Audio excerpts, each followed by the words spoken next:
Muy buenas noches. Me da gusto saludarlos una vez más. Mi nombre es Javier de la Garza en Aether Academy y te quiero dar de nuevo la bienvenida a este espacio de reflexiones, a este espacio de silencio. Y viene a colación el nombre porque justamente es el tema de esta ocasión. Cómo trabajar, cómo reflexionar el silencio. Te doy la bienvenida a nuestra sexta entrega dentro de lo que es el ciclo de conferencias de El viento de los cantos dorados, que empezamos ya prácticamente más de un mes, y que hoy culmina la segunda etapa de este ciclo. La primera fase, el primer ciclo, fue conformado por las 3 conferencias que se llamaban Cruzando el Umbral. Y conferencias que estaban enfocadas fundamentalmente a trabajar en la reflexión de lo que es nuestro patrón de conducta como seres humanos, cómo nos comportamos, las creencias que tenemos y la mecanicidad que vivimos. Y cómo trascender eso a través de una serie de prácticas y finalmente cómo culminar a través de lo que se conocen como las ideas divinas. No sin antes haber hecho una pausa y una reflexión en lo que es el viaje del héroe, como tú lo recordarás. Este segundo ciclo se conoce con el nombre del Camino del Corazón Liviano, la senda del corazón ligero. Y justamente está enfocado a eso, a que tú y yo reflexionemos sobre la enorme posibilidad que tenemos de trabajar en una perspectiva, en un paradigma completamente diferente en nuestra vida, aquí y ahora. Y qué mejor los tiempos que estamos viviendo, porque en estos tiempos de cambio, en un cambio tan fuerte, tan convulsionado, tan confrontativo, también podemos pensar que es una enorme oportunidad para construir nuevas percepciones, nuevas realidades. Pero no debemos de aferrarnos, a mi juicio, hacia lo que es el pasado. Una de las primeras reacciones que los seres humanos tenemos al respecto es querer regresar a nuestra zona de confort, querer regresar a lo conocido, querer regresar a nuestro bienestar, tal como lo habíamos construido, a nuestros espacios de seguridad, de paz, de quietud, de certidumbres. Los tiempos que estamos viviendo hoy no se prestan a eso y cada vez es más difícil el querer regresar. Pero también yo me atrevería a decir que cada vez es más innecesario. El camino del corazón liviano es un conjunto de reflexiones que yo he venido compartiendo contigo y que en esta conferencia, la sexta entrega del día de hoy, culmina, y que están enfocadas justamente a eso, a que comprendamos cómo vivir un corazón liviano. Y todo esto está inspirado en la metáfora o en el mito que yo compartía contigo en sesiones anteriores sobre lo que es el libro egipcio de los muertos y toda la mitología egipcia de la antigüedad que nos narra que los seres humanos estamos sometidos a un juicio cuando fallecemos, cuando trascendemos. Vamos a ser sometidos a un juicio en el cual nuestro corazón va a ser puesto a prueba qué tan liviano es en relación a lo que es una pluma de ave. Y si el corazón es más ligero que la pluma, alcanzamos la inmortalidad. Y si el corazón es más pesado, pues ese es el aniquilamiento de nuestra naturaleza. Esta es una metáfora muy interesante que nos habla de que, al final de cuentas, la recomendación es aprender a vivir de una manera liviana, de una manera fluida. En esta ocasión yo quiero compartir contigo lo que se conoce como el reflejo del silencio. La sesión anterior estaba hablando yo contigo sobre lo que es el arte de vivir libres. Y lo quiero expresar en esos términos, como un arte.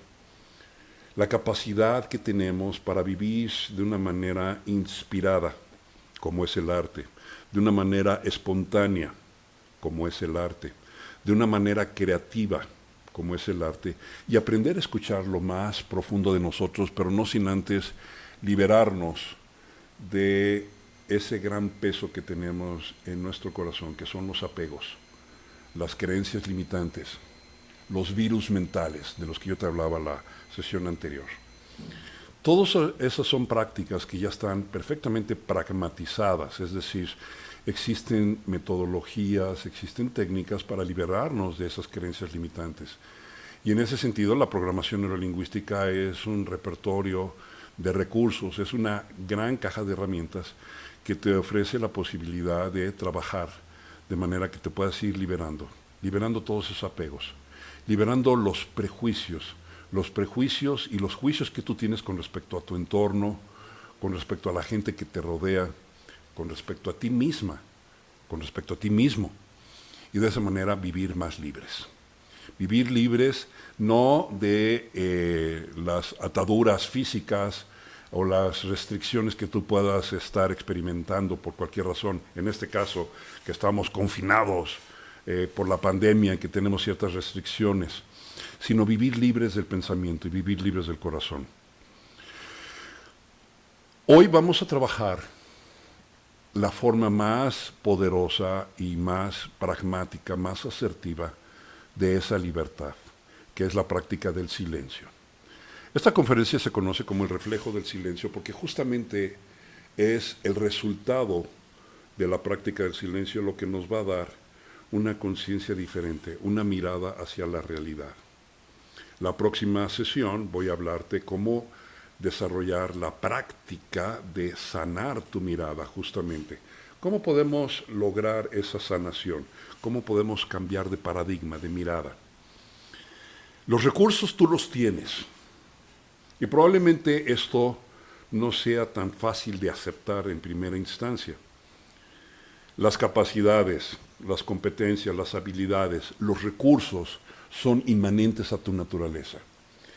Y los retos que nosotros experimentamos como seres humanos son las oportunidades que tenemos de sacar ese repertorio de recursos y ponerlos a funcionar a nuestro favor.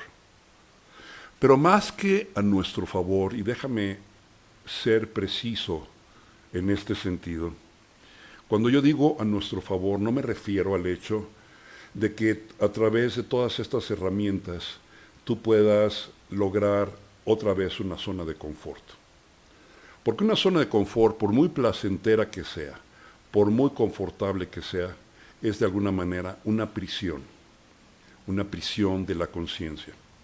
Cuando yo me refiero a poner en práctica todos estos recursos que tú y yo tenemos el día de hoy, me refiero a devenir diferentes, a devenir más conscientes, a devenir poderosos. No tener una actitud de supervivencia, de aguantar la respiración esperando que la crisis pase. No, enfrentarla. Y enfrentarla desde una zona no de confort, sino de descontento, de desconfort, porque eso es lo que te puede propulsar al cambio. En la ontología del lenguaje existen una serie de conceptos muy interesantes de los cuales quiero rescatar uno, que es la práctica de las declaraciones. La capacidad que los seres humanos tenemos para ejecutar declaraciones. Las declaraciones son actos lingüísticos, son expresiones que tú y yo tenemos, a través de las cuales generamos acciones, tomamos decisiones. Son enunciados muy poderosos. Cuando tú haces una declaración de amor o la declaración de independencia de un país, son actos en los que se toma una decisión que lleva hacia la acción. Otra declaración poderosa es el decir sí o el decir no.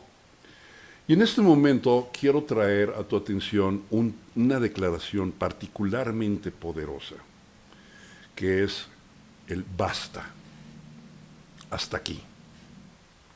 El decir, tolero esta situación y la he tolerado hasta el día de hoy. Basta, no más.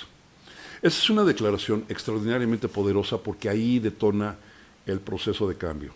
Ahí se dispara un cambio en tu forma de vivir y un cambio que viene del interior.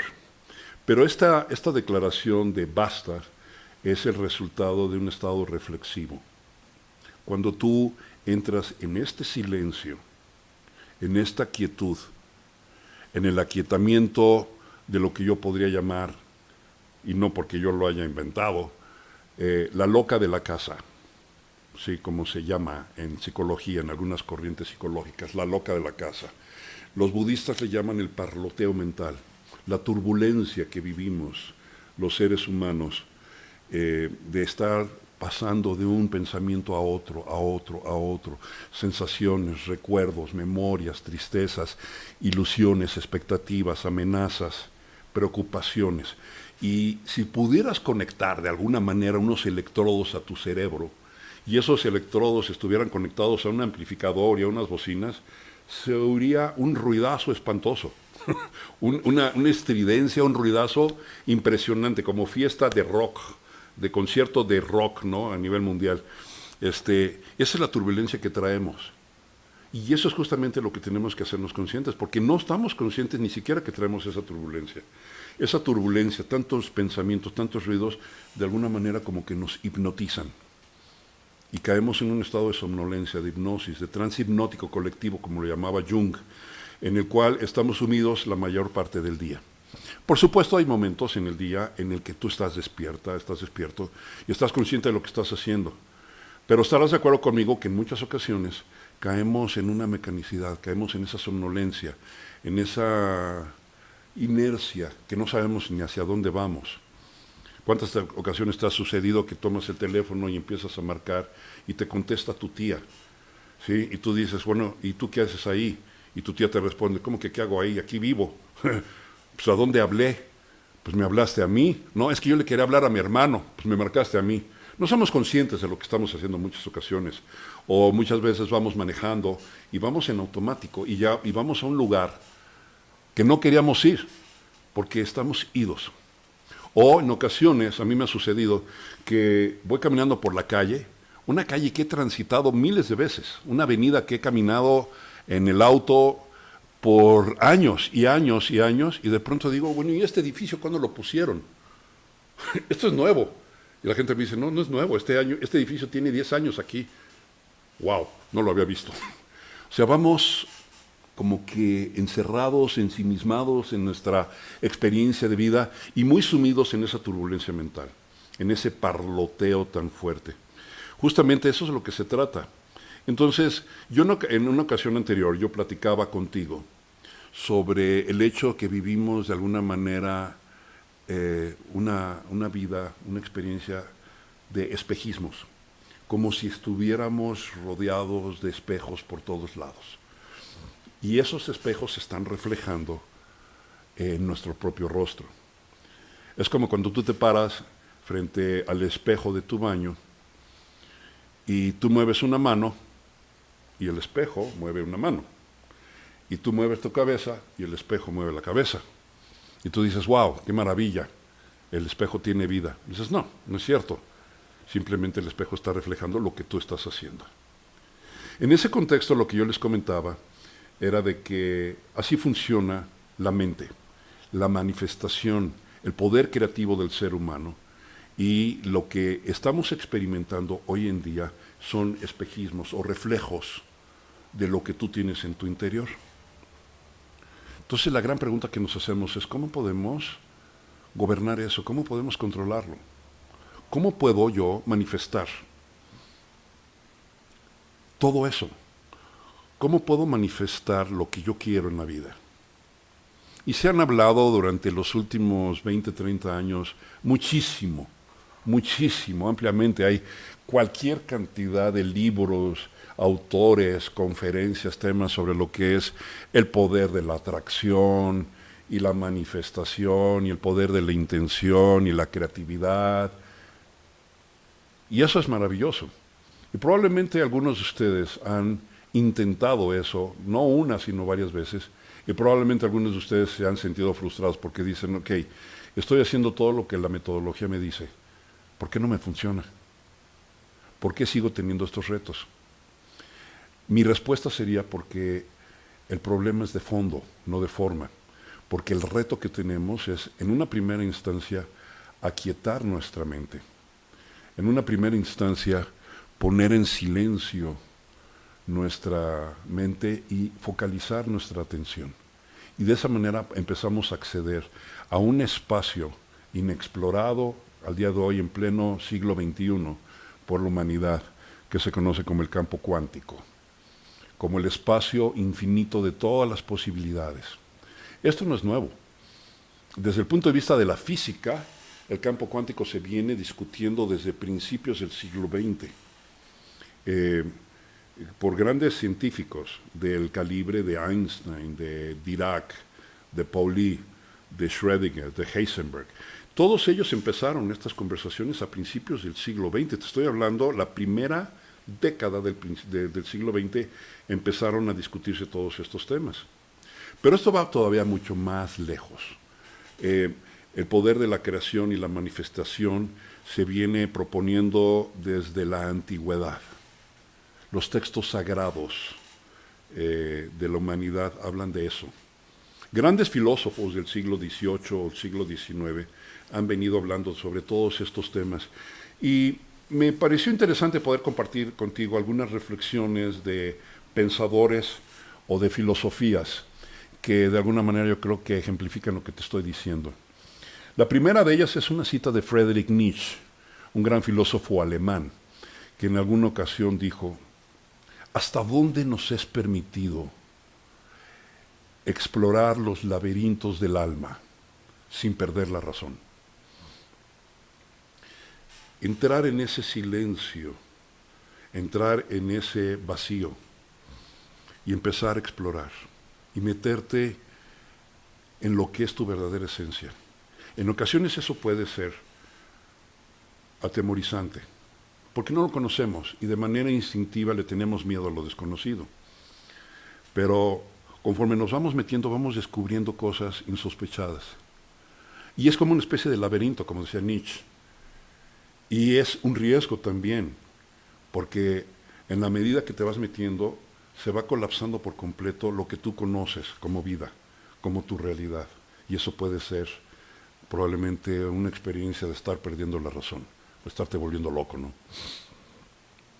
Irónicamente, Nietzsche y Heidegger pues, tuvieron retos de ese tipo, ¿no? de experiencias, es decir, se volvieron un poquito locos. ¿Sí? Uno de ellos, no recuerdo cuál, se enamoró de una paloma. El otro, cuando vio, si no me equivoco, en Viena, que estaban golpeando a un caballo con un fuete, un carruaje, se sentó a la orilla y se puso a llorar. O sea, cuando te metes en este tipo de experiencias, se confrontan mucho tus paradigmas, tu creencia, tu zona de seguridad, tu zona de confort. Hay otra cita muy interesante, todavía mucho más antigua, de uno de los grandes emperadores romanos que se llamó Marcus Aurelius. Para tu información, así como trivia, este personaje, este gran César, aparece en la película Gladiador al principio. Fue uno de los emperadores, uno de los césares más poderosos porque llevó al Imperio Romano a crecer enormemente, pero se distinguió no tanto por sus conquistas, sino se distinguió por su mentalidad. Fue lo que se conoció como el emperador filósofo. Y hay un tratado, un libro que él escribió, maravilloso, que se llama Meditaciones, de Marcus Aurelius. Y de ahí viene una de ellas, dice él: hoy escapé de la ansiedad. O no, la descarté, porque estaba dentro de mí, en mis propias percepciones, no afuera. La experiencia del silencio, y esto es lo que te quiero compartir, es, en primera instancia, aquietar tu mente y darte cuenta, con la responsabilidad que eso implica, que todo lo que tú llamas miedo o ansiedad no está afuera, no es producto de eventos externos, sino es un estado. Y déjame decírtelo de esta manera, y probablemente te pueda provocar un poco de comezón, urticaria, hipo. Es un estado que tú decides adoptar. Y sí, lo digo en esos términos, tú decides adoptarlo. La ansiedad es una experiencia interna, no es algo que te ataque. Es una respuesta que tenemos a una interpretación de hechos. Entonces, cuando Marco Aurelio dice, la descarté, es maravilloso porque es una declaración, decir, basta, no más, no voy a vivir más la ansiedad. En el momento que me doy cuenta que está dentro de mí, que es un producto de mis propias percepciones. Vamos alambrando esto, si me lo permites.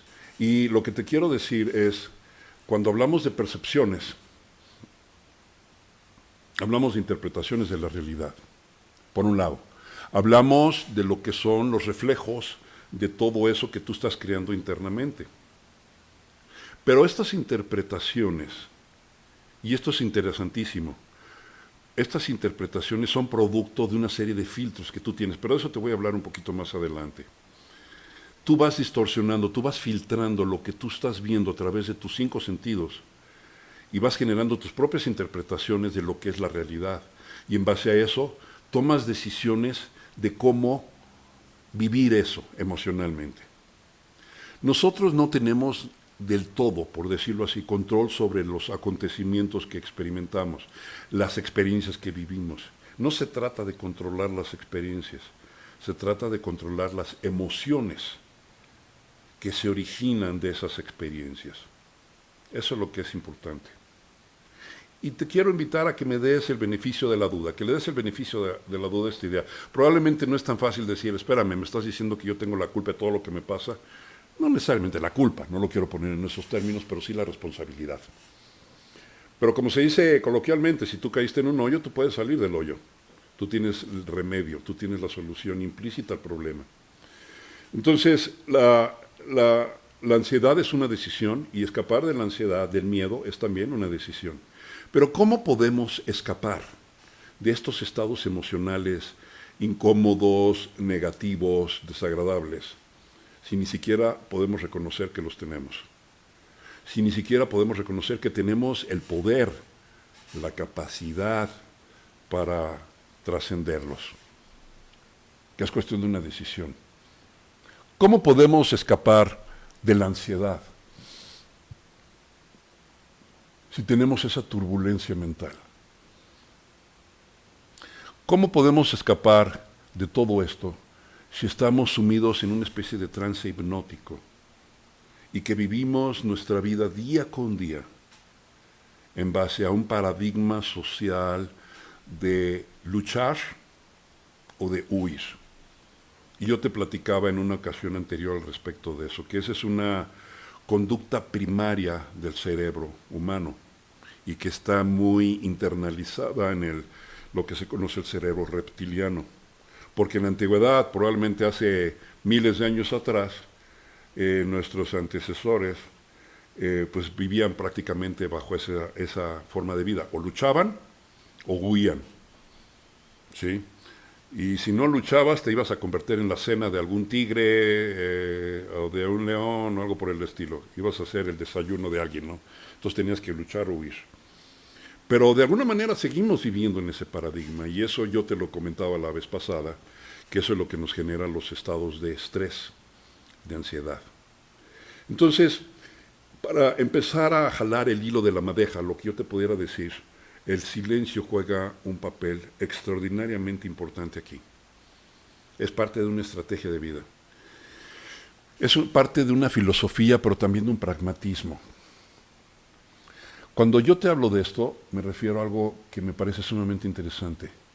Probablemente todavía hasta hace 30, 40 años atrás había una distinción muy clara entre lo que era la filosofía o el misticismo o el esoterismo contra lo que era la ciencia académicamente validada, aprobada, contra los paradigmas científicos reconocidos a nivel internacional. Había una diferencia, había un divorcio. Y los místicos, los filósofos, los esotéricos acusaban a los científicos de miopes, que no podían ver más allá de sus narices y más allá de lo que sus sentidos hablaban. Y los científicos hablaban de los filósofos, los científicos, los esotéricos, como charlatanes, como pseudociencia. Estas barreras ya se rompieron. De hecho, hoy en día, hablar de corrientes filosóficas como, por ejemplo, la metafísica, ya es un anacronismo. Eso ya es antiguo, eso ya no existe. Hoy la ciencia está en un maridaje enorme, en un gran maridaje con la filosofía, con el misticismo, con la esoteria, con la espiritualidad. Y todas estas conferencias, todas estas charlas que yo estoy compartiendo contigo, tienen como eje central de la reflexión justamente ese maridaje, la fusión entre la ciencia y la filosofía. Entonces, cuando hablamos del silencio, no estamos hablando de algo filosófico. No estamos solamente hablando de algo místico. Por supuesto que estamos hablando de todo eso, pero no solamente de eso. Cuando hablamos de silencio, estamos hablando de una práctica científica que hoy, hasta hace relativamente poco, hasta hace probablemente 20 años atrás, empezó a explorar a nivel laboratorios, universidades, institutos, para comprender exactamente qué es lo que quiere decir el silencio. Hoy existen institutos a nivel mundial y organizaciones que están trabajando mucho en el silencio en un concepto que se llama la coherencia cerebro-corazón. De eso te voy a hablar a continuación. Pero si he de terminar mi espacio de reflexiones y cómo éstas provienen desde el anterior, déjame culminar con esta que proviene del taoísmo. Y esta es una muy bella, que habla del poder del silencio y habla del poder de la realización en el ser humano, pero a través de la práctica del silencio. Y dice así: aprende a poner tus potencias en silencio. Aprende a poner tus potencias en silencio. Y espera en desnudez y vacío, que no tardará tu bien. Te lo quiero repetir, pero lo quiero ir desmenuzando. Aprende a poner tus potencias en silencio. Esto va en contra del paradigma que vivimos los seres humanos, de que tenemos que esforzarnos, que tenemos que luchar para ser mejores, que tenemos que defendernos, que tenemos que trabajar, que tenemos que prepararnos, que estudiar, que capacitarnos, adquirir nuevas competencias, nuevas habilidades, nuevas potencias. ¿Y qué es lo que dice el Tao? Aprende a poner tus potencias en silencio. Es decir, de una manera sucinta yo lo pudiera resumir: no hagas nada. Tal vez algunos están ya revolcando en el asiento y diciendo: a ver, ¿cómo que no hago nada? Eso es absurdo. Javier, tú estás esperando que el maná me caiga del cielo, que las respuestas me caigan del cielo. Yo te diría: no, y sí.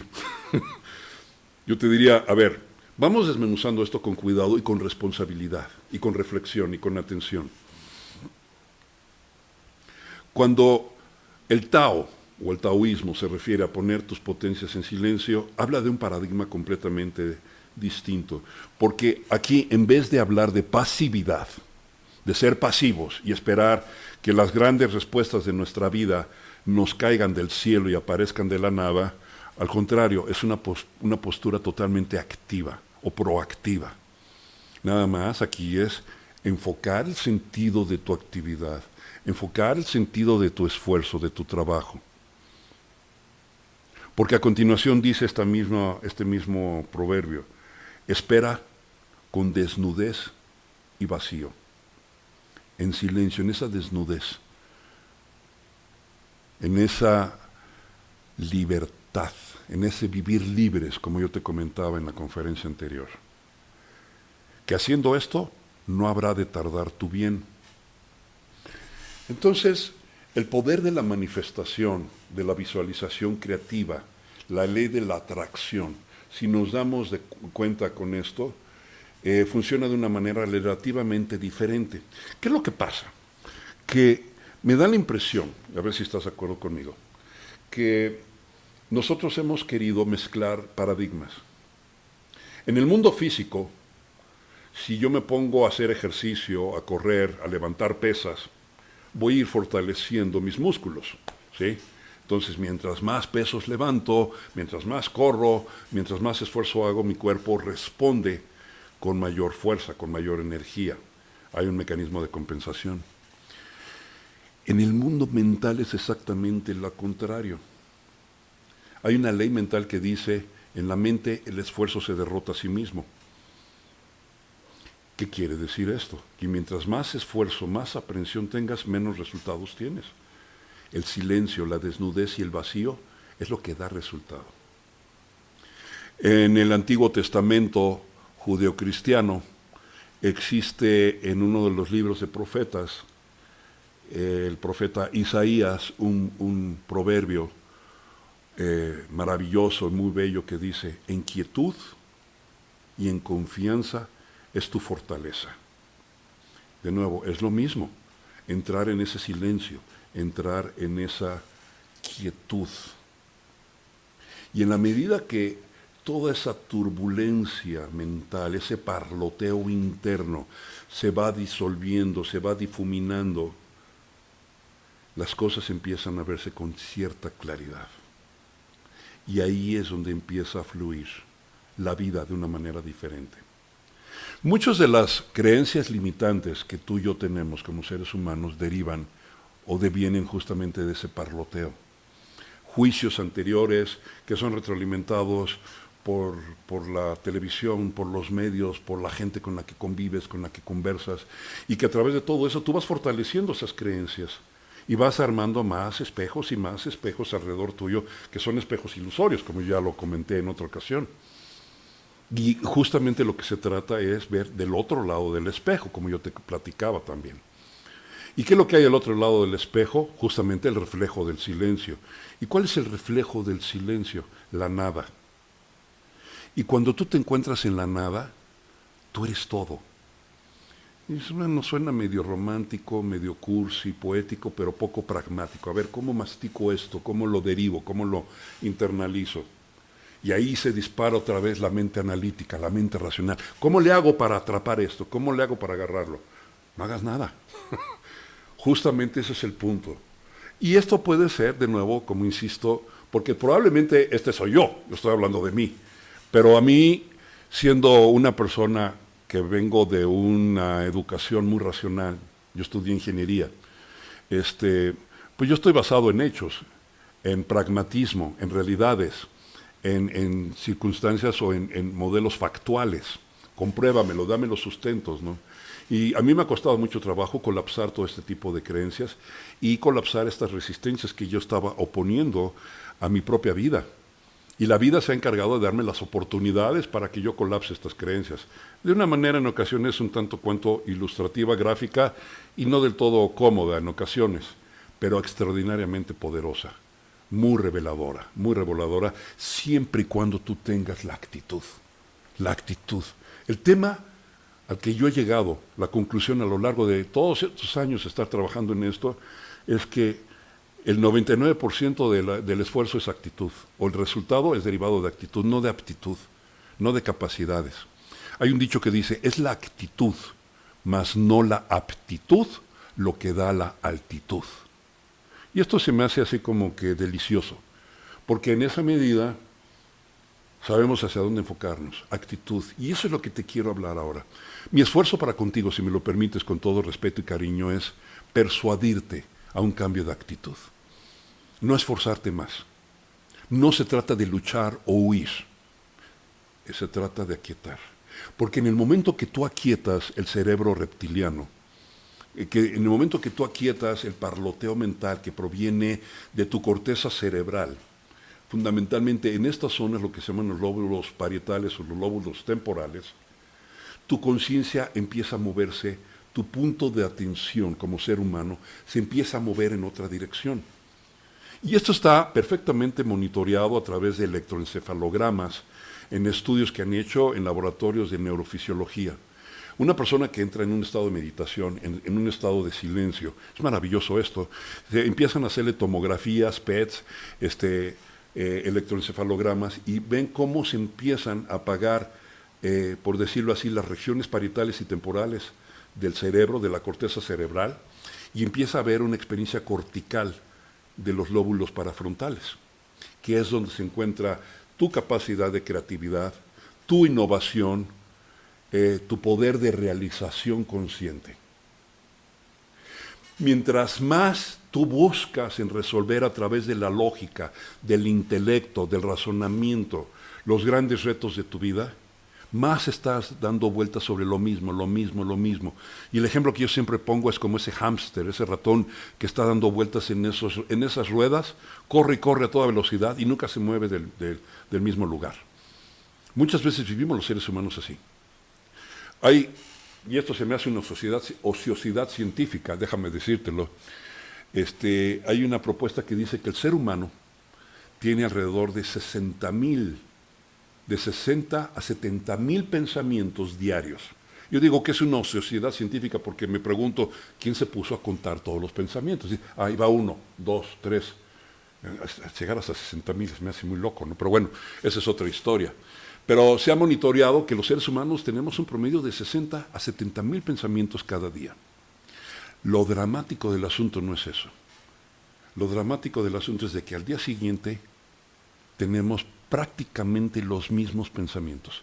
Es decir, volvemos a repetir los mismos 60,000 a 70,000 pensamientos. Ese parloteo mental es compulsivo, es repetitivo.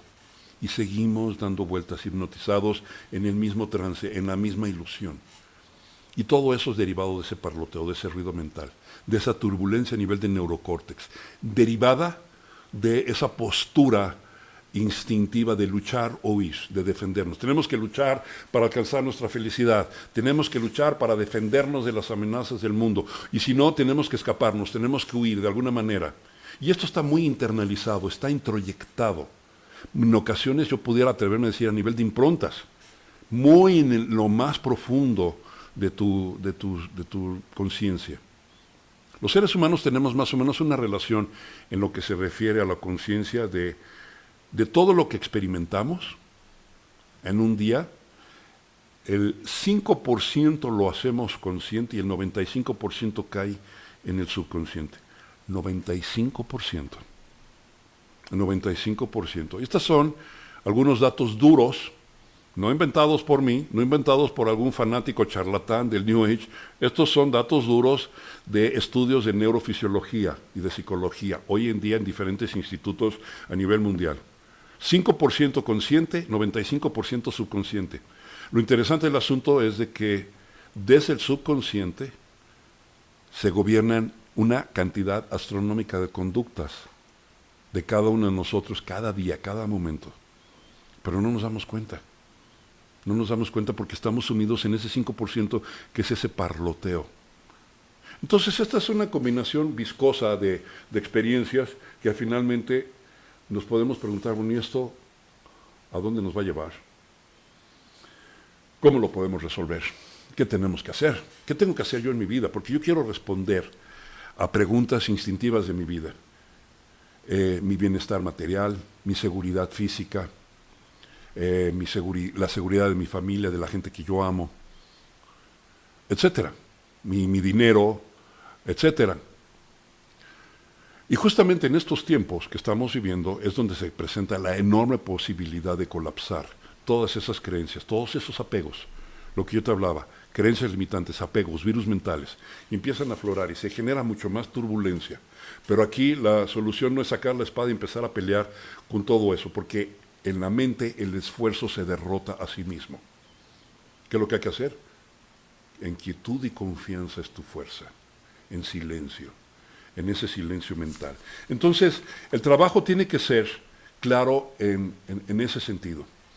Vamos a aterrizar un poquito esto, si me lo permites, y déjame compartirte algunos de los aspectos de la psicología humanista, de la psicología transpersonal, y que hoy ya se está convirtiendo en ciencia académica y está entrando en esa fusión con lo que son experiencias de la neurofisiología, que están monitoreadas a través de lo que te digo, electroencefalogramas, tomografías, PET, etcétera, ¿no? Los seres humanos vivimos en una especie de fragmentación por esta turbulencia. Es decir, tu atención está fragmentada, no en decenas, no en cientos, sino en miles de puntos focales. Y estás pensando en una idea, y estás pensando luego en otra, y en otra, y en otra, y en otra, pero no te das cuenta que estás pensando en todo eso. Esa es la turbulencia mental. Deepak Chopra, en uno de sus tratados, lo ejemplifica esto como si fuera un tren con miles de vagones, miles. Entonces va la máquina, la locomotora, hasta adelante y va jalando a vagones uno tras otro. Imagínate que tú estás parada enfrente de ese convoy, de ese gran ferrocarril, y ves cómo los vagones van pasando uno y otro. Y no alcanzas a ver uno cuando ya está otro enfrente de ti, y luego otro y otro. Y esto es interminable. Cada uno de esos vagones representan tus pensamientos, o tus emociones, o tus sensaciones. Pero no estás reparando en todo lo que está pasando por tu mente. La práctica meditativa, la práctica de la introspección, dice Chopra, equivale a que de alguna manera de pronto vas a observar cómo empiezan a abrirse espacios entre esos vagones, porque al principio van todos pegados, uno tras otro. Y si tú haces un ejercicio de esto, te vas a dar cuenta de eso. Yo te invito a que hagas un ejercicio así de simple. Siéntate algún día en una silla, en un sofá en tu casa, dile a toda tu familia, ¿sabes qué? No me interrumpan, voy a entrar en una locura que me sugirieron. Siéntate por 1 hora, si quieres, con cronómetro. 1 hora en silencio. En silencio. No te pones a ver redes sociales, ni Facebook, ni nada. No lees libros, no lees periódicos. No. Silencio total. Estás tú y tu alma. Brazos cruzados, si quieres, sentado. Y así, nada más sin hacer nada. Y simplemente vas a empezar a darte cuenta del nivel de ansiedad que se va a disparar en ti.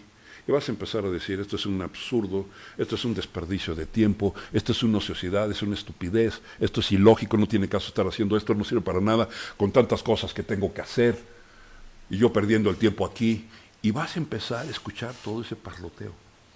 Pero si tú tienes la paciencia, la tolerancia, la determinación para continuar con el ejercicio, de pronto ese parloteo, ese cúmulo, ese desfile de pensamientos y de sensaciones se va a ir aquietando poco a poco. La mecanicidad del ego personalidad empieza a atenuarse, a disminuir su volumen. La estridencia, ese ruido empieza a bajar de volumen. ¿Sí? Y de pronto vas a empezar a experimentar algo diferente. Lo quiero dejar así, diferente. No te quiero prometer el cielo, las estrellas, el paraíso. No, simplemente vas a experimentar algo distinto. Esos son el preámbulo, son los inicios de lo que es una práctica meditativa, en el cual tú evitas o detienes esa fragmentación.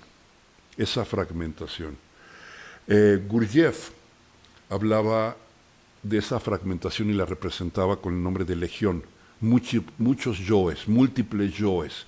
Tenemos un yo que está aspirando a ser mejor, otro yo que tiene miedo, otro yo que no tiene autoestima, otro yo que tiene coraje por lo que vivió en el pasado.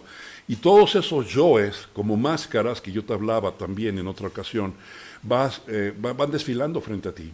Y tú te vas poniendo una máscara y otro, y son las danzas de la máscara, todo lo que tú estás experimentando, todo lo que tú estás viviendo. Y de esa manera vamos viviendo cada uno de nuestros días.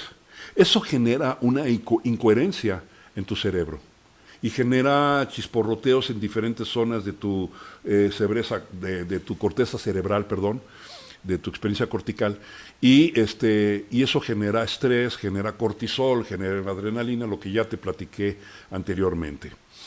Ese ruido es justamente el que tenemos que confrontar. Ese ruido es el que tenemos que trascender. Hablemos un poquito sobre lo que es neurología. Y hoy en día están identificados fundamentalmente 5 niveles neurológicos o frecuencias neurológicas en el cerebro humano.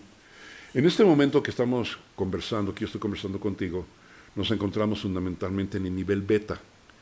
Se llama nivel beta consciente. Está tipificado por letras del alfabeto griego. Nivel beta, el estado de vigilia. Y eso fluctúa en un rango de frecuencias de 13 a 39 Hz, dicen algunos científicos, ¿sí? Medido en un electroencefalograma, 13 a 39 Hz es el rango de la frecuencia beta.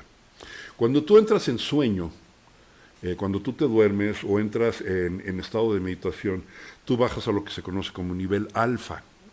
El nivel alfa tiene una frecuencia inferior, una frecuencia más baja, que fluctúa entre los 7 y 13 ciclos por segundo, 7 a 13 Hz. Cuando entras todavía, algunos meditantes entran en un estado muchísimo más profundo, que se conoce como el nivel teta, anda en el rango de los 4 a 7 Hz. Y finalmente el nivel ya mucho más profundo de contemplación, que manejan probablemente los monjes tibetanos, es el nivel delta, que está menor a 4 ciclos por segundo. Y existe un quinto nivel, que es mucho más elevado que el beta, que se conoce como nivel gamma, que es el de frecuencias arriba de los 40 Hz. Y tal vez podríamos pensar que esto está peor que el beta, ¿no? O sea, hay más ruido, No, fíjate que contrariamente se ha identificado que este es un nivel que experimentan, por ejemplo, las personas que están en un gran estado de euforia, los deportistas, cuando logran un objetivo, cuando meten un gol, cuando alcanzan una meta, cuando saltan una barrera, cuando ganan una carrera, viven esos estados de euforia. Y esos estados de euforia están arriba de los 40 Hz. Y son estados de éxtasis, estados de presencia. Y ahí entras en un estado curiosamente de silencio, porque estás muy internalizado contigo misma, contigo mismo. Estás viviendo una experiencia única, una experiencia cabal, una experiencia plena, una experiencia de realización, de plenitud. Y aunque no seamos deportistas, algunos hemos vivido definitivamente esas experiencias. Estas frecuencias lo que hacen es generar una serie de sustancias que se conocen como neurotransmisores. Yo te quiero mencionar algunas de las que se generan, algunas son conocidas, otras probablemente no del todo. La dopamina, la melatonina, la serotonina son conocidas, al igual que, por ejemplo, las endorfinas. ¿Sí? Hay algunas que no son tan conocidas, por ejemplo, la oxitocina. La oxitocina, contrariamente a lo que hace el cortisol, se dice que el cortisol es la hormona del estrés. La oxitocina es la hormona del placer o la hormona del amor. Una madre cuando está a punto de entrar en parto empieza a elevar sus niveles de oxitocina en sangre porque eso es justamente lo que va a propiciar el momento del parto. Sí, esto es algo que se monitorea a nivel ginecológico, los niveles de oxitocina. La oxitocina es una endorfina, un neurotransmisor extraordinariamente poderoso, se le conoce como la hormona del amor. Existen otros, por ejemplo, como la acetilcolina. Hay uno que es interesante, que se conoce con el nombre de interferón, y uno en particular que es el interferón alfa 2B. Alguna vez leí un artículo muy interesante del interferón. El interferón es una sustancia que ya se puede sintetizar a nivel de laboratorios, pero es escasa y por consiguiente es muy costosa, muy cara. El interferón es una droga, es una medicina que se aplica en ciertas enfermedades degenerativas como son, ¿cómo se llama? Se me fue el nombre, pero bueno, ahorita lo recuerdo. Pero son enfermedades muy fuertes, y sin embargo es una droga muy escasa y es muy cara, muy costosa. Se ha descubierto y se descubrió específicamente en Japón que los seres humanos generamos interferón de manera natural. Y te vas a sorprender en qué momento. En la experiencia de un abrazo de corazón a corazón. Es decir, de tu lado izquierdo contra el lado izquierdo de la otra persona, en un abrazo sincero, en un abrazo de amor, en un abrazo respetuoso, en un abrazo de conciencia, tu cuerpo empieza a generar interferón. Y eso es maravilloso. ¿Por qué? Porque al final de cuentas concluimos que las mejores medicinas están dentro de nosotros. Pero todo eso se logra con la experiencia del silencio. Todo eso se logra con la paz mental, con la quietud. Y esto es algo sumamente importante que tenemos que reflexionar porque a través de la práctica del silencio es como podemos trascender. El reto que tenemos los seres humanos, creo yo, es que en estos tiempos que estamos viviendo, o nos vamos por la estrategia de luchar o huir. Y esto lo podemos interpolar, ya no a los niveles primitivos que practicábamos tú y yo hace miles de años atrás, como cavernícolas, luchando contra un tigre de dientes de sable, sino luchar probablemente contra tu jefe, que en ocasiones tu jefe puede parecerse a un tigre de dientes de sable, o probablemente tu suegra, o tu suegro, o tú mismo, no sé. Ya no tenemos que entrar en esas experiencias de luchar, o de huir de una realidad, sino confrontar, hacernos consciente, aceptar y devenir diferentes, trascender. Lo que yo siempre he dicho, no se trata de sobrevivir, se trata de trascender. Y esto es lo que es sumamente importante poner en reflexión, en perspectiva. Trascender versus sobrevivir. ¿Qué es lo que tú estás decidiendo hacer en tu vida? ¿Tú quieres regresar a tu zona de confort que probablemente perdiste hace un par de años atrás? ¿Quieres preservar tu sentido de bienestar como tú lo conociste? ¿O trascender libre y devenir diferente, devenir más consciente?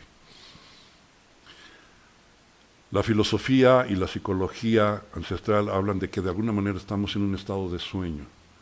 El gran poeta Calderón de la Barca decía, la vida es sueño y los sueños, sueños son. Entonces se nos sugiere, poética, filosóficamente, que vivimos en un estado de sueño. Y yo siempre he pensado lo siguiente, a través de todos los estudios que estamos haciendo, porque hoy se han puesto de moda en redes sociales y por todos lados, cursos, seminarios, talleres, que te bombardean por todos lados y todos hablan de, oye, yo tengo la solución de la vida, yo tengo contacto con extraterrestres, yo tengo contacto con ángeles, yo tengo contacto con maestros ascendidos, y yo traigo la palabra, y si tú me escuchas, yo te voy a dar esto. Y mucha gente se mete. Yo me he metido a cualquier cantidad de sueños en los últimos, de cursos, perdón, en los últimos 40 años, ¿no? 40, 45 años que vengo en esta búsqueda, ¿no? Y me he dado cuenta de algo, que muchas veces la gente buscamos trabajar todo esto con el propósito de alcanzar otra vez nuestro sentido de bienestar, regresar a nuestra zona de confort. Es decir, yo pudiera decir que en esta metáfora o en esta analogía de que todos estamos en una especie de sueño, que estamos dormidos, algunos estamos teniendo pesadillas. Pesadillas de que no tenemos amor, o que no estamos sanos, o que no tenemos dinero, o pesadillas de amenazas, de inseguridad. Estamos viendo una forma de pesadilla. Y lo que estamos buscando a través de todas estas prácticas es deshacernos de esas pesadillas y vivir una experiencia placentera. Pero en realidad lo que estamos buscando es simplemente cambiar la calidad de nuestros sueños, de algo desagradable a algo agradable. Pero al final de cuentas, seguir dormidos. Esa no es la solución. No es la propuesta que yo traigo. Yo digo, ¿sabes qué? No se trata de cambiar la calidad de tu sueño y seguir dormidos. Es decir, ahorita estoy soñando bonito y estoy soñando que estoy feliz, pero sigues dormido.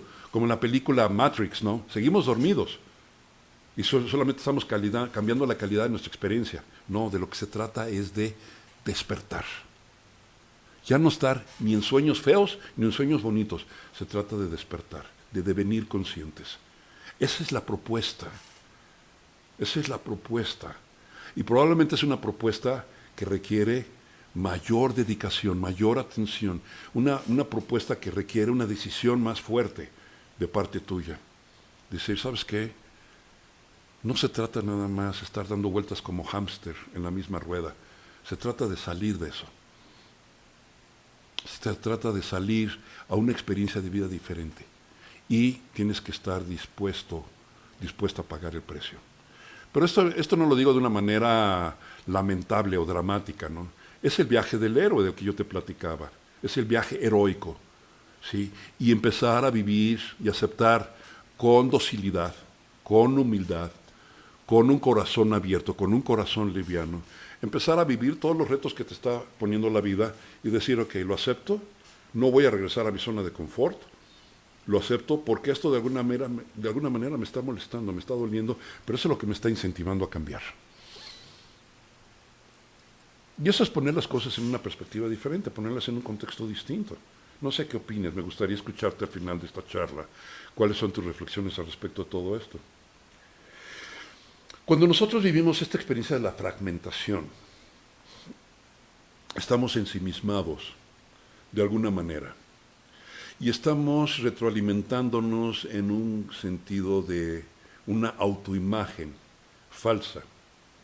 Los griegos ya hablaban de esta experiencia a través de una metáfora maravillosa que seguramente muchos conocen, que es la historia de Narciso. Narciso era un doncel, un joven muy bello, tenía un rostro bellísimo, y estaba tan fascinado con su belleza que todos los días iba a la orilla del lago a asomarse y ver en el reflejo del agua su propio rostro. ¡Wow! ¡Qué bello soy! Y un día se cayó al agua y se ahogó. Y dice la mitología, digo, lo estoy sintetizando y algunos de ustedes probablemente me podrán corregir enriqueciendo esta historia, ¿no? Dice la mitología que se convirtió en lo que se conoce como la flor del narciso. Y de ahí viene el estado conductual que maneja la psicología, que se conoce como el narcisismo, ¿sí?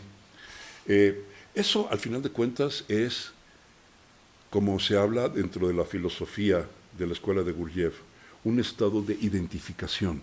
o un estado de apego. Estás apegado a todo eso que te da placer.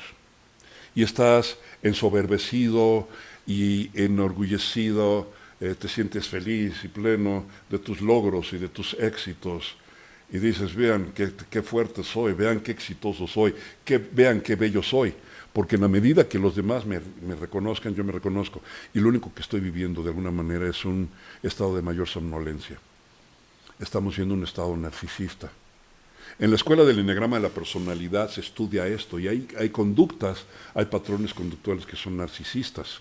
Y yo ya he platicado un poquito contigo al respecto en aquella plática que se llamó Las danzas de la máscara. Los estados de narcisismo, de soberbia, de orgullo, de identificación. No estoy diciendo que no tengas una autoestima, eso es algo diferente. Que te reconozcas en tu cabal poder como espíritu.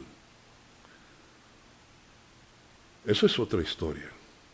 Reconócete, recuerda quién eres, pero no te ensoberbezcas de ver los reflejos en espejos que lo único que están proyectando es una ilusión. Eso se trata justamente a lo que me refiero cuando digo, no se trata de cambiar la calidad de tu sueño, de pasar de una pesadilla a un sueño placentero, pero seguir dormido. No se trata de eso. De lo que se trata es de despertar. Y el acto de despertar es el reflejo del silencio. Vivir ese silencio. Pero no un silencio de la boca. No un silencio de la mente, sino que vivir un silencio en la conciencia. Para alcanzar esto, que hoy en día, ya muy académicamente, le llaman la coherencia cerebro-corazón.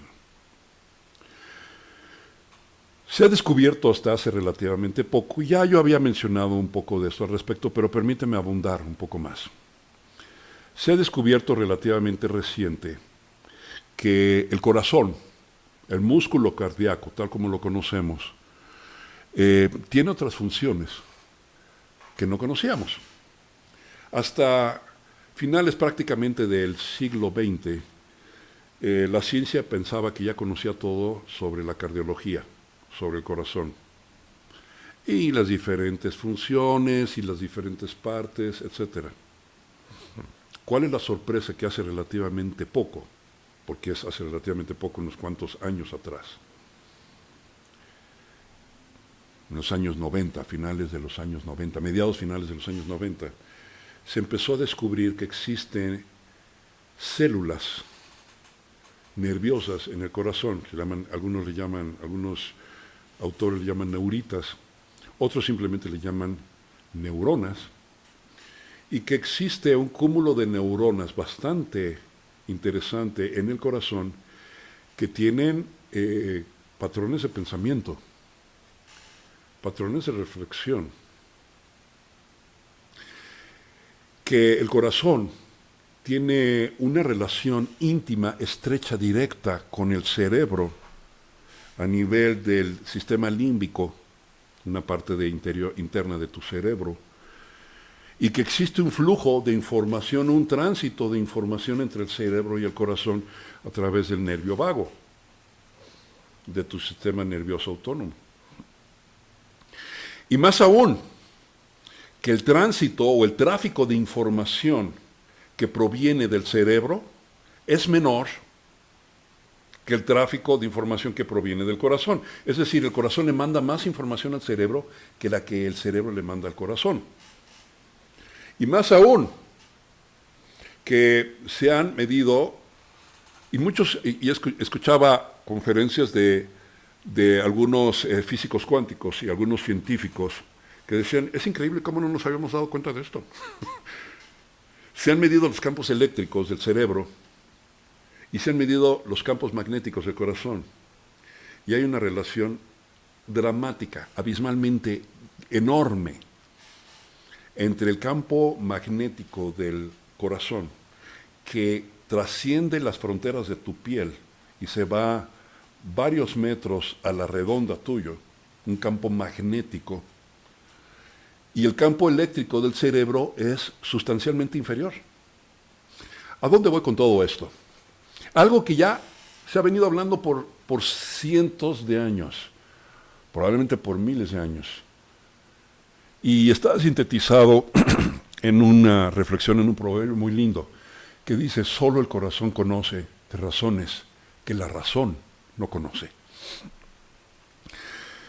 Existe una diferencia sustancial hoy en día entre lo que se conoce como intelecto y lo que se conoce como inteligencia. Hay una diferencia. No es lo mismo el intelecto que la inteligencia. El intelecto es un recurso del cerebro muy poderoso, muy útil, nos ha llevado a construir la civilización que hoy conocemos, pero desafortunadamente no le hemos rendido tanto honor y servicio a la inteligencia, la que proviene del corazón. Tal es así que, como lo he dicho en otras ocasiones, hemos perfeccionado nuestras herramientas de comunicación. Yo viví en el mundo pre-tecnología. A mí me tocó vivir los primeros celulares, que parecían teléfonos de la Segunda Guerra Mundial, en unos tabiques que parecían armas blancas. Tú podías matar a alguien de un telefonazo en la cabeza. Unas cosas que pesaban horrible y las veníamos cargando. Y estábamos felices con nuestra tecnología moderna, ¿no? Yo viví en el mundo que no existían esas cosas. Hoy estamos conectados a través de redes digitales, a través del ciberespacio, a través de Internet, con todo el mundo instantáneamente. Antes eran programas de ciencia ficción pensar que nos podíamos comunicar con video como lo estamos haciendo ahorita. Yo lo veía de niño en programas de televisión. Algunos de ustedes que estarán más o menos de mi rodada, de mi edad, pues recordarán esto. Hoy esto es común. Los centennials, los niños, algunos millennials inclusive, pues ya nacieron con esta tecnología, no les es extraña. Hemos perfeccionado nuestra tecnología de comunicación, pero cada vez estamos más solos. Nos hablamos menos. Hemos devenido poderosos en términos de lo que es tecnología, pero no hemos trascendido nuestros miedos primitivos de luchar o huir. Todo eso es justamente por lo que te estoy hablando. Y la solución es el espacio meditativo, la práctica de silencio, la reflexión, que te encuentres más en espacios contigo mismo y que te encuentres. Yo tengo una práctica personal en mi meditación y me digo a mí mismo: recuerda, quiero recordar qué soy, quién soy. No el hombre, no el que tiene el nombre, no el que estudió algo, no hablar de mi nacionalidad, nada de eso, eso son etiquetas, no de mis títulos nobiliarios, si soy ingeniero, astronauta, médico, almirante, son títulos nobiliarios, eso es lo que yo hago, no lo que yo soy. Recordar, vivir en esa práctica del recuerdo, del autorrecuerdo, pero solamente eso se vive con el silencio, con la autoobservación. En los textos sagrados antiguos de la India existe uno que se llama el Advaita Vedanta y que nos habla de la liberación, justamente, de la conciencia a través de 3 prácticas. La primera de ellas, y todo esto vas a darte cuenta que es el silencio, lo que se conoce como la experiencia del mundo sensorial. Gurdjieff hablaba de la atención dividida, darte cuenta de lo que estás pensando, darte cuenta de tus sentimientos, en este momento, qué emociones hay dentro de ti, en este mismo instante que me estás escuchando, y finalmente darte cuenta de tus sensaciones. El Advaita Vedanta hablaba de eso hace miles de años atrás, diciendo: para vivir la práctica de la liberación, tenemos que vivir la experiencia del mundo sensorial, hacernos conscientes de lo que estamos sintiendo. Yo a modo de ejercicio te puedo poner un par de sugerencias. ¿Tú te escuchas? Haz la práctica de cuando tú estés en una comida, platicando con alguien en tu trabajo, lo que sea, sencillamente escucharte. Como si fueras un observador silencioso que está así con mucha curiosidad escuchando. Es una experiencia encantadora y es sorprendente, ¿eh? Escúchate. Otra práctica interesante que te puedo sugerir, en tu conversación, extirpa el pronombre yo. Habla todo lo que tengas que hablar sin usar el pronombre yo. Es decir, yo pienso, yo creo, nada, no uses el yo. Y date cuenta qué sucede. No te lo quiero echar a perder, anticipándotelo, revelándotelo. Vive tu experiencia. Vive la experiencia de escucharte. Es interesante, es fascinante. Yo la primera vez que lo hice me quedé encantado. Dije, wow. Y fue fascinante ver y escuchar mi parloteo.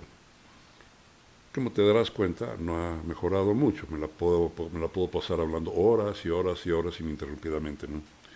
Pero bueno, eso ya son vicios de origen, ¿no? ¿Qué te puedo decir? La segunda experiencia que propone la Advaita Vedanta para el logro de la liberación es la experiencia del mundo sutil, del mundo mental. ¿Qué quiere decir el Advaita Vedanta con esto? Observa tus pensamientos. Date cuenta de cómo te das cuenta. Date cuenta de cómo no te das cuenta. Yo les comentaba en una ocasión anterior que tú hicieras preguntas pragmáticas frente a los retos que tú tienes en la vida y que te hicieras esta pregunta: ¿de qué no me estoy dando cuenta? ¿Qué no estoy observando? Porque como decía yo, un problema sin solución es un problema mal planteado, simplemente. Un problema sin solución es un problema que no está bien planteado. Cuando tú planteas bien el problema, cuando tú haces la pregunta correcta, la respuesta la tienes implícita. Esto es lo fascinante. Y claro, la teoría suena mucho más fácil que la práctica. Hay que desarrollar la práctica, yo te sugeriría. ¿Cuáles son las preguntas correctas que nos tenemos que hacer en este momento en nuestra vida? Frente a los retos que tenemos. ¿Qué es lo que no estoy viendo? Y escucharte. Yo te sugiero que te escuches. Haz esa práctica. Durante un rato, métete en procesos de silencio. Silencio. No hacer nada, no hablar con nadie, no leer nada, no escuchar nada. Silencio absoluto. Y vive esa experiencia. Y empieza a saborearla, empieza a degustarla. Empieza a disfrutarla. Al principio va a ser desesperante, porque ahí te vas a dar cuenta de toda la turbulencia. Otra práctica que puedes hacer, ponte a escribir. Toma una libreta en blanco y escribe todo lo que se te ocurre y te vas a dar cuenta de la cantidad de parloteo que hay. Es fascinante. Cuando lo pones en papel, empiezas a escribir, todo, sin juicios, sin limitaciones, sin fronteras, todo, absolutamente todo, te vas a impresionar. Ese es tu parloteo. Y lo único que estás haciendo con este ejercicio es hacerlo consciente. La tercera experiencia que propone la Advaita Vedanta es la experiencia del testigo consciente. Y esto es fascinante. La experiencia del testigo consciente.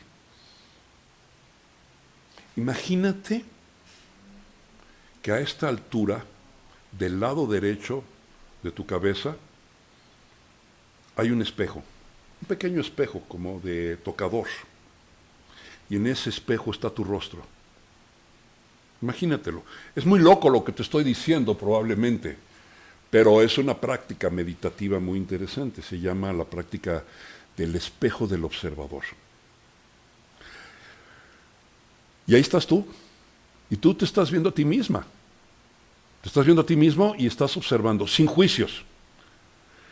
Y estás hablando con la gente, y estás trabajando, y estás comiendo. La actividad que estés haciendo, de pronto repara como si hubiera un angelito, alguien que te está observando en silencio, sin emitir ningún juicio, que no te juzga, que no dice, qué bárbaro, qué impresión, no hagas eso, o muy bien hecho. No te está juzgando, ni te está aprobando, ni te está invalidando, te está observando. Y eres tú mismo. El espejo del pulidor se llama. Y te estás observando de todo lo que está aconteciendo en ti. Es lo que se llama el testigo consciente o el testigo silencioso. Son prácticas muy poderosas. Observarte en silencio. ¿Cómo estás hablando con la gente? ¿Cómo conversas? En este mismo momento yo estoy platicando contigo, te estoy compartiendo todas estas reflexiones. Yo estoy en un estado de observación. Y digo, qué interesante, estoy hablando esto. Evidentemente no tengo el gusto de verte en la pantalla, entonces me estoy viendo a mí mismo. Estoy viendo la cámara y estoy viendo mi rostro, un rostro que conozco desde hace muchísimos años. Me encantaría poderte ver y poder conversar cara a cara contigo y ver tus ojos, pero el webinar está confeccionado de esa manera que dices, pues no me veo, no veo a nadie, nadie ve a nadie, solamente me veo yo y ustedes me ven a mí. Entonces, esta es una práctica muy poderosa para mí, para vivir esa experiencia del observador. Me estoy viendo y me estoy escuchando y estoy sintiendo.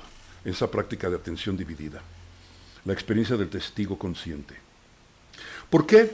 Porque en la medida que tú te das cuenta de esto, y aquí viene el gran poder de lo que te estoy proponiendo y lo que te estoy ofreciendo, tú vas a poderte hacer consciente, te vas a concientizar de lo que se conoce como la experiencia externa. Así se llama. ¿Qué es lo que sucede? Déjame hablarte muy brevemente sobre esto.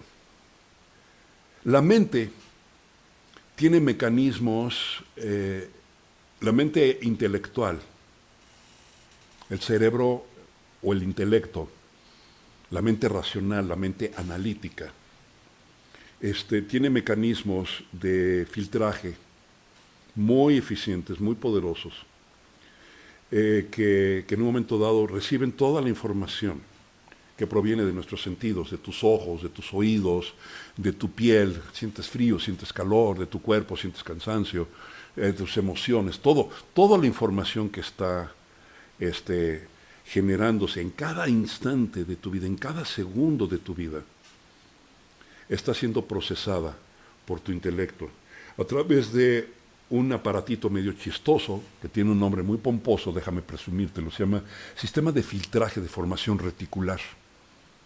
Bueno, ¿y qué rayos es eso? ¿Sí? Es un mecanismo a través del cual tú empiezas a filtrar toda la información que viene del exterior. Y se generan fenómenos muy interesantes. Parte de la información la distorsionas.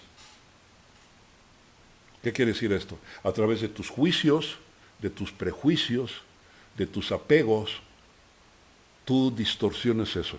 Empiezas a alterar la información.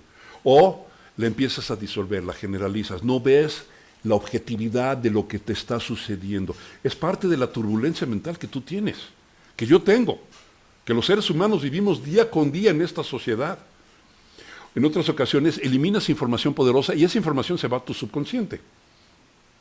Cae en el subconsciente, en ese 95% que te digo. O empiezas, no empiezas a disolver, sino empiezas a exagerar ciertos datos, amplificas. Y finalmente empiezas probablemente en ocasiones a nada más focalizarte en algo.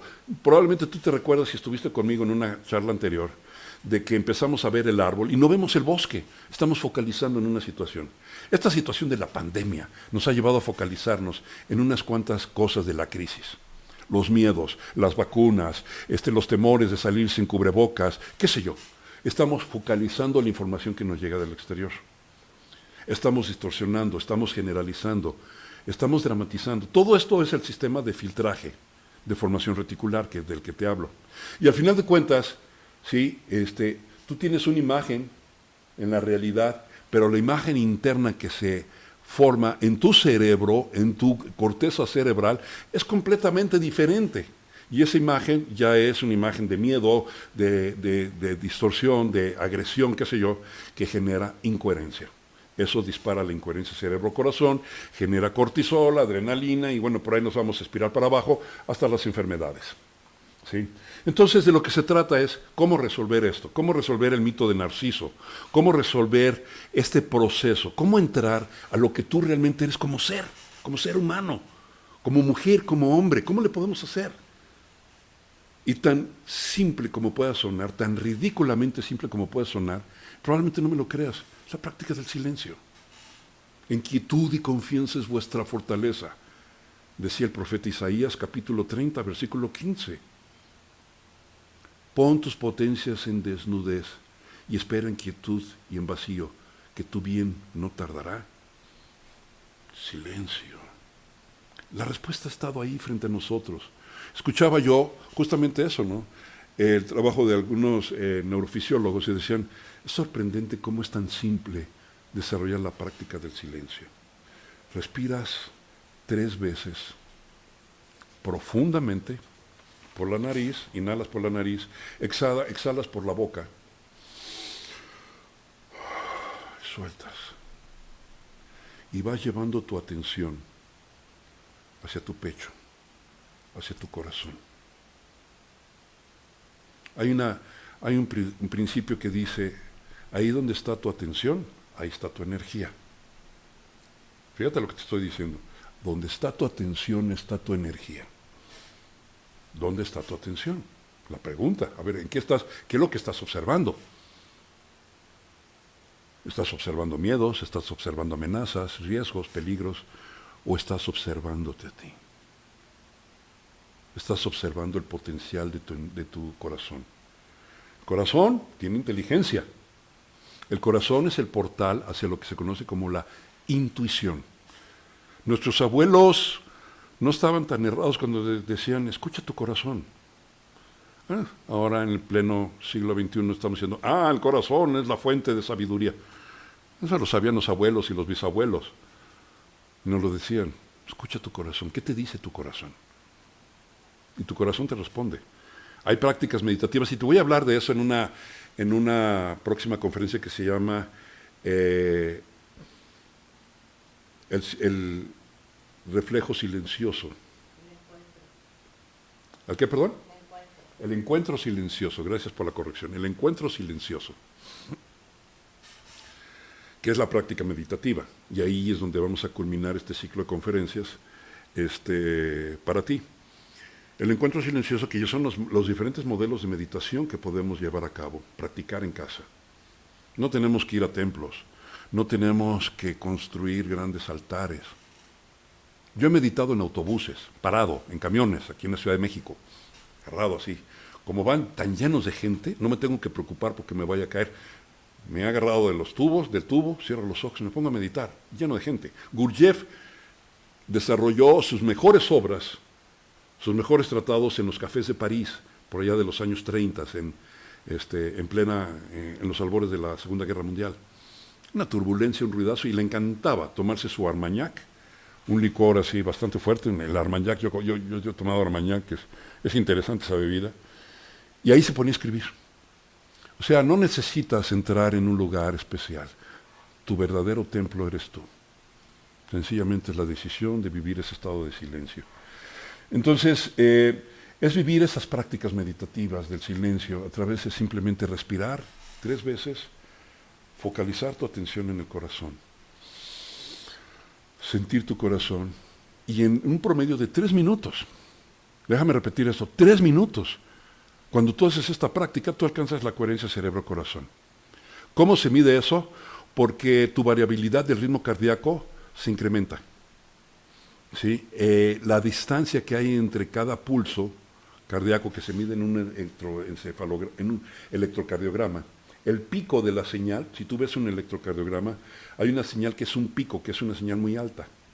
Ese pico justamente se mide de uno a otro la distancia que hay. Promedio en un adulto anda fluctuando entre los 75-80 latidos por minuto, qué sé yo, cuando estás en estado de reposo. Y promedio más o menos el tiempo que se tarda un latido del otro es razonablemente el mismo. Pero cuando hay diferencias, hay una variación en centésimas de segundo entre un latido y otro, eso se interpreta como algo bueno, porque tu corazón se encuentra en lo que se llama un estado de reposo, en un estado de confianza, de certidumbre. La respiración, cuando tú exhalas profundamente, como por ejemplo cuando llegas a casa después de un día pesado, cansado, de mucho estrés, te sientas y dices, y exhalas fuerte. De alguna manera el cuerpo, a nivel fisiológico, interpreta eso como todo está bien, estamos en paz, todo está tranquilo, no hay amenazas. No hay ningún tigre dientes de sable que me esté queriendo convertirme en su cena. Mi jefe está allá en su casa, tampoco me quiere comer, estoy en paz, estoy a salvo. Y en ese momento la variabilidad del ritmo cardíaco, que se llama HRV, por la sigla en inglés, se incrementa. Y ahí entras en un estado de coherencia, ahí estás entrando en un estado de silencio. Y ahí tu corazón te habla.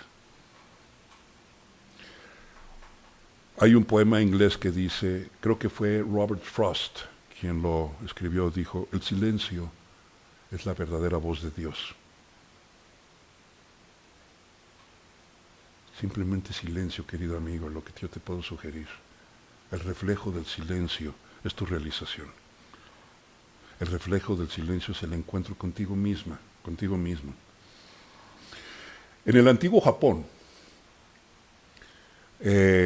la cultura de los monjes guerreros llamados samuráis, del cual también ya te he hablado, llevaban una práctica que se llama mushin, o no mente. El silencio mental, no mente, no pensar, no nada. El budismo tiene esa práctica también. Hay una autora maravillosa, una monja tibetana que se llama Ayakema, y que ella dijo, si no hay nadie que reaccione al sufrimiento, no hay sufrimiento, no hay tal sufrimiento. El yo cesa. Si aquí no hay nadie que tenga un problema, ¿cuál entonces puede ser el problema? En esa filosofía tan simple, tan sobria, tan sucinta, hay una gran profundidad. Eso se llama silencio. Entonces, el budismo lo practica, el Japón antiguo, los samuráis la practicaban a través del mushin, el no mente. En las artes marciales se practica la no mente. Y es justamente eso. El reflejo del silencio, al final de cuentas, es la concentración sobre algo, sobre un objeto, la atención. Muchos monjes, prácticas tibetanas, por ejemplo, meditan a ojos abiertos y se quedan observando, contemplando nada más la flama de una vela, sin parpadear, durante horas. De observar, no pensar nada. La atención, la no mente, es la concentración sobre un objeto. Cuando se trata a nivel de la mente, cuando se trata la experiencia del corazón, es simplemente la devoción. Sentir con devoción. Vivir y determinarte que vivas la práctica del amor. Sentir el amor. Sentir el amor a ti misma, a ti mismo. Sentir el amor a la gente que vive en tu corazón. Sentir el amor a la vida. Sentir el amor a la humanidad. Sentir el amor por todos los seres sintientes del universo. Y finalmente en la acción, expresar ese amor. De alguna manera, el amor al prójimo. En el cristianismo se conoce como la caridad cristiana. En el Islam es el servicio a la comunidad, por ejemplo. En estos tiempos de colapso de nuestro paradigma cultural, nos estamos abriendo a la gran potencialidad de cambiar, al servicio, apoyarnos unos a otros, al amor, a la bondad, al dar, y a comprender finalmente lo que se nos ha dicho cualquier cantidad de veces, que la experiencia del dar y el recibir es una y la misma, porque todos somos uno. En las prácticas de la coherencia cerebro-corazón se comprende eso. Cuando tú entras en una coherencia con el corazón, la experiencia del corazón, la experiencia meditativa del corazón que te estoy proponiendo, tú vives la experiencia a través de diferentes aspectos. La experiencia del amor a través de diferentes posibilidades. Una de ellas es la gratitud, comentaba yo, y permíteme redundar en eso porque es sumamente importante. La gratitud, que no es lo mismo que agradecimiento. Quiero hacer una distinción clara, que una cosa es la práctica del agradecimiento y otra cosa es la experiencia de la gratitud. La gratitud es una experiencia inefable, es una experiencia preconceptual, no se puede racionalizar, no se puede poner en palabras la gratitud, es una experiencia del amor. Otra es la compasión. La compasión es la acción de la no mente a través del amor al prójimo, el darte y el servicio a la comunidad. Yo alguna vez escuché una historia de la Madre Teresa de Calcuta, cómo es que ella inició su práctica. Dijo que una vez iba caminando por Calcuta, si no me equivoco, y se encontró un indigente que estaba moribundo ya. y lo quiso ayudar. Y de alguna manera lo llevó a un hospital y no se lo aceptaron, porque estaban llenos, porque no aceptaban a los intocables, como se llamaba probablemente en la India, qué sé yo. No se lo aceptaron y se fue a otra clínica y no se lo aceptaron. Finalmente este individuo falleció en sus brazos. Y eso le produjo tal crisis, tal conmoción que dijo, jamás nadie se va a morir en mis brazos, nunca más. Es ese basta del que te estoy hablando. Es esa determinación por la compasión. En el budismo hay una historia de los budas, que un monje una vez iba caminando por una selva y se encontró una tigresa escuálida, moribunda, totalmente flaca, en un estado de inanición impresionante.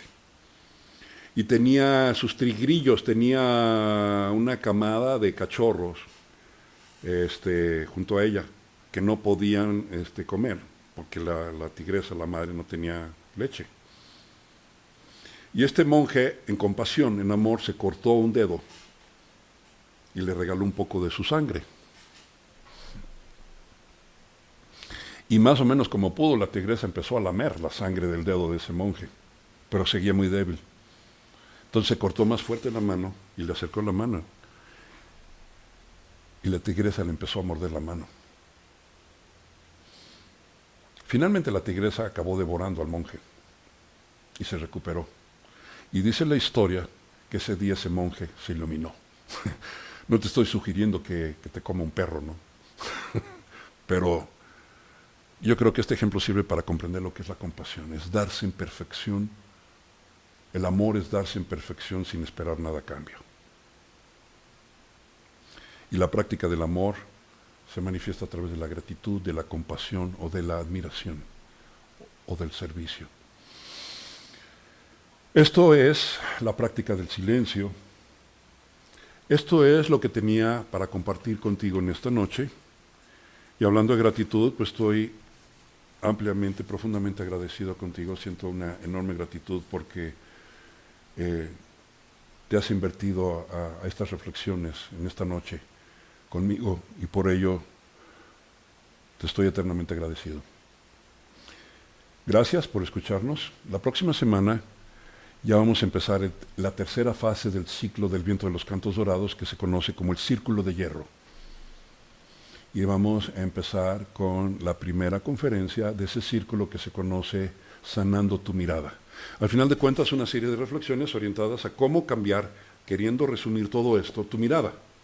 Porque al final de cuentas, la premisa de la cual voy a partir en la próxima conferencia es justamente eso. De lo que se trata es de cambiar la mirada. Pero para cambiar la mirada, ¿qué tenemos que hacer? Bueno, tenemos que sanarla. Tenemos que sanar nuestra mirada respecto a nosotros mismos, respecto a la vida, respecto a la realidad, respecto al universo. Y por ahí vamos a ir caminando. Por esta ocasión es todo. Te quiero dar las gracias por haber estado en esta ocasión conmigo y espero encontrarte una vez más en la próxima sesión.